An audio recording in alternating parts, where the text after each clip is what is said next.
Roger Smith. Let's get to this. Tony, we'll start with you. We're going to put you behind the orange wall, but it's for good reason.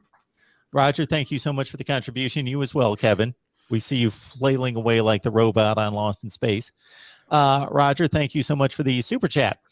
Is Ryan Day's recruiting, Tony, starting to show itself on the field, i.e. freshmen playing backup quarterbacks to get playing time to keep them from thinking portal move? Tough to keep them from moving in that direction. Yeah, and Ryan Day has talked about the portal, and dealing with quarterbacks is a completely different animal. You're going to lose some. That's why you sign one every single year and deal with that. But you're definitely seeing Ryan Day's recruiting showing on the field. I think one of the big things I've been talking about and everybody's been talking about this past week and for the last couple of weeks is just the youth movement that is going on at Ohio State. And you're seeing that with Travion Henderson.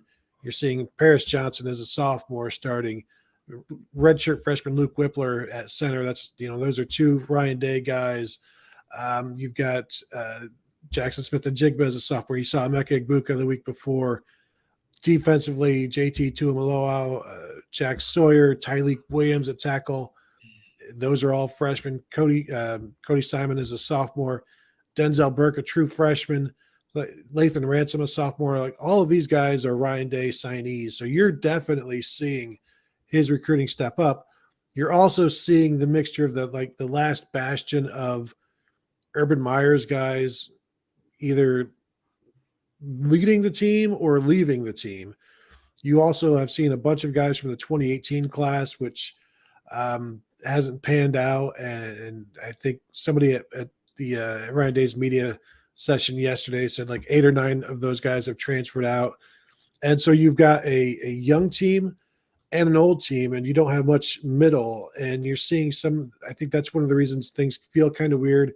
One of the reasons why you do have such a youth movement going on is because there's, 40 or 45 freshman eligible players on the team right now. And that's not even counting the redshirt freshmen last year who are still technically redshirt freshmen this year, like Steele Chambers and all of the third-year guys who redshirted. Like, if you want to add those guys, and there's probably 50 or 60 players who have freshman eligibility on this team, which is one of the reasons why Ryan Day keeps talking about how young this team is.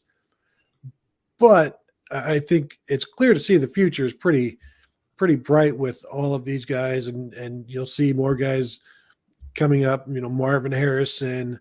We saw Evan Pryor a little bit. We're not going to see him much more this year, but even Mayan Williams is a Ryan Day signee, pushing all of these veterans aside. And that's where you need as Ryan Day said this week and last week when I asked him about it, you need these veterans to be good teammates. They need to support each other. And yes, it's probably hard to be a good teammate when you're seeing somebody take your job, but you can react like Master Teague and bust it in practice and earn playing time, or you can react like somebody else and maybe not do that and either leave or have bad practices and let that affect you. And then your playing time decreases even more because other players are practicing better. So definitely a youth movement. And I think we're seeing it. I think it's just going to continue for the rest of the season. Yeah, we look at the recruiting, and it's just one of those instances of where you're not going to hit on everybody. I think the biggest thing that I see in terms of Ryan Day's recruiting is there a big disconnect between the offensive recruiting and the defensive recruiting. There's been, I think, a lot more success in terms of the offensive recruiting, what they've been able to do at receiver, what they've been able to do, obviously, at quarterback. I don't know if they've had as many wins on the defensive side of the ball. They are going out and getting guys like Jack Sawyer. They are going out and getting guys like JT Tuimoloau. I mean, they are getting wins, but I don't know if their hit rate is as high in terms of the defensive side of the ball as it's been on the offensive side of the ball. And I know in terms of a lot of recruiting guys I talk to, we all kind of look at that and say, even as we look at the 22 class that they're putting together, I mean, they certainly have, the receivers there. The class kind of took a little bit of a change in terms of what it looked like with the decommitment of Jaheim Singletary, the cornerback out of Jacksonville, with the reclassification of Quinn Ewers. I think there needs to be a little bit of an evaluation of how the class is coming together on the defensive side of the ball. And that doesn't mean that I think that they need to necessarily change their approach and maybe recruit a little closer to home or those types of instances. I'm sure they're going to be just fine, but I do see a little bit of a disparity between what the offensive recruiting has been and what the defensive recruiting is.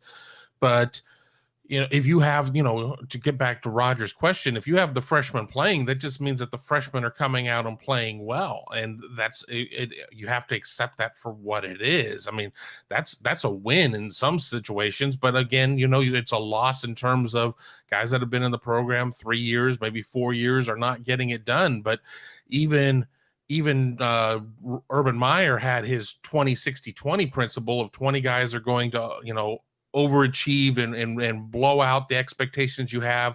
You're going to have the 60% in the middle, and then you're going to have 20% that are going to underachieve or not live up or whatever. I think it's what you're able to do with that 60%. And, I think that's really where things stand right now is we're seeing a little bit of a transition in what that 60% is. And you just don't want to see it falling into the bottom 20. You would like to see more of that 60% moving into the upper 20. Yeah, I'll just tack on. As I have done some surveys and looked at it in the time that Ryan Day's been the head coach, they have signed roughly 22, 23 national top 100 players, and 15 of them have been on the offensive side of the ball and only 7 or 8 on the defensive side of the ball. So I think that and obviously getting Sawyer and JT Tuimoloau this past year was a great start back in the right direction to not only get top 100 players, but get guys ranked in the top 5 nationally. I mean, that makes up for a lot of mistakes if those two guys pan out. So the linebackers that are coming in, Powers and Hicks, are both top 100 players. They're the 2 best linebackers currently connected with the program. I continue to drop that very funny line every week. And all apologies to the parents, aunts, and uncles of any of the current linebackers. But facts is facts, man. So, I say that with tongue in cheek a little bit. They just got to play better. And this is what's going to come down to this week. I mean, the last 3 quarters against Akron, they were lights out defensively because in large part, they were able to lean on Akron and impose their will on Akron and collapse the pocket for Akron and made life miserable for their quarterback. We have not seen them play like that up front in the first 3 games.